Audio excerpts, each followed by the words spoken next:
آیت عبداللہ بن عمر رضی اللہ عنہما، اس کے راوی وہ کہتے ہیں آپ صلی اللہ علیہ وسلم فرما کہا غازی فی سبیل اللہ، اور حاجی اور عمرہ ادا کرنے والا اللہ تعالیٰ کا مہمان ہوتا ہے، اور ان کو بلایا ہے اور انہوں نے حکم کی تعمیل کی، پھر انہوں نے اللہ سے مانگا اور اللہ نے ان کو عطا کیا۔ حاجی، غازی جہاد کرنے والا، حاجی اور حج اور عمرہ کرنے والا، آپ فرماتے ہیں وہ اللہ تعالیٰ کا مہمان ہے۔ اللہ کہتا ہے کہ انہیں میں نے بلایا ہے، میرے بلانے پہ لیا ہے، لہٰذا اب تم مانگو، میں تمہیں دوں گا اور سنوں گا۔ تو گویا ایک غازی کی اور ایک حاجی کی اللہ دعا رد نہیں کرتا۔ کتنا بڑا مقام ہے، ایک حاجی اور ایک غازی کی دعا رد نہیں کرتا۔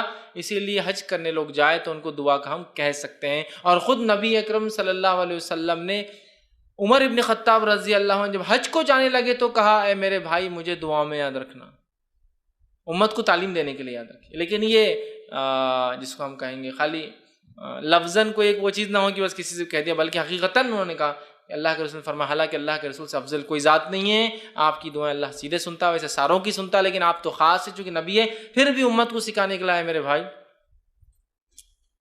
جو ہے دعا میں مجھے یاد رکھنا ہے، تو عمر سے کہا، سمجھ رہے آپ؟ تو بہرحال حاجی کی اور غازی کی اللہ دعا سنتا ہے۔ اسی طرح رمضان میں عمرہ ادا کرنے کا ثواب حج کے برابر ہے۔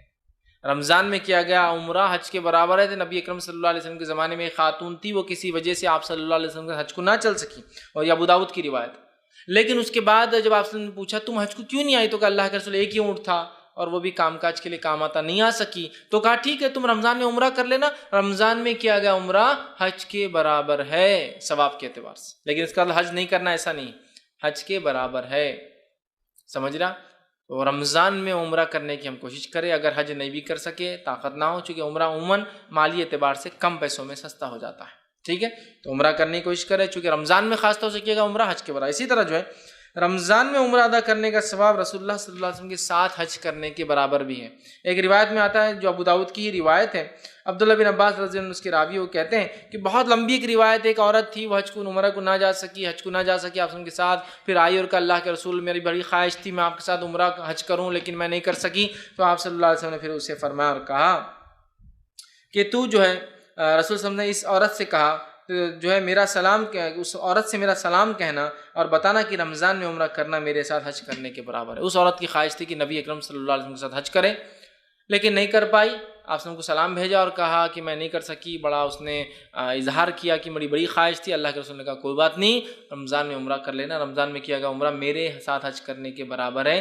اس کا مطلب اس عورت کو تسلی دی۔ اور ایک روایت میں آیا حج کے برابر ہے رمضان میں کیا گیا عمرہ، ایک روایت میں آ رہا نبی اکرم صلی اللہ علیہ وسلم کے ساتھ کیا گیا حج کے برابر ہے۔ تو یاد رکھیے اس کو